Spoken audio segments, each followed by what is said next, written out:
ഇന്ന് നമ്മൾ ഒരു സമയത്തിൻ്റെ വശവും അതിൻ്റെ വികരണവും തമ്മിലുള്ള ബന്ധത്തെക്കുറിച്ചാണ് നമ്മൾ പഠിക്കുന്നത്.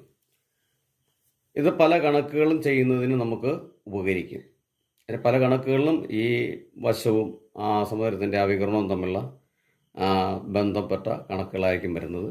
അപ്പം അതിന് നമുക്ക് ഉപകരിക്കുന്ന ഒരു കണക്കാണ് നമ്മളിന്ന് പഠിക്കാൻ പോകുന്നത്. അപ്പോൾ ഉദാഹരണത്തിലൂടെ ഒരു സമചതുരം എന്ന് പറയുമ്പോൾ 4 വശങ്ങളും തുല്യ നീളമുള്ളവയാണ്. അപ്പോൾ അതിൻ്റെ ഒരു വശം നമ്മൾ A സെൻറ്റിമീറ്റർ ആയിട്ട് എടുക്കുകയാണ്. അപ്പോൾ അങ്ങനെ 4 വശമാകുമ്പോൾ A ആയി. ഇനി ഇവിടെ നമുക്കതിൻ്റെ ഒരു വികരണം, അപ്പോൾ സമരത്തിന് 2 വികരണമാണുള്ളത്. അപ്പോൾ നമ്മൾ ഒരു വികരണം നമ്മൾ കൺസിഡർ ചെയ്യുന്നു, അതിന് നമ്മൾ D എന്ന് കൊടുത്തു.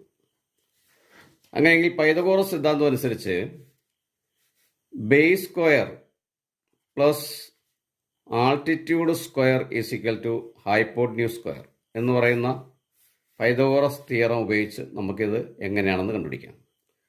അപ്പം base square plus altitude square is equal to hypotenuse square, that is 2a square. ഇപ്പോൾ ഇവിടെ 2a സ്ക്വയർ ആണുള്ളത്, is equal to D square.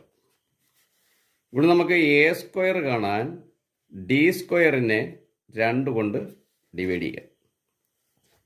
Therefore, a is equal to root D square by 2 എന്ന് കിട്ടും.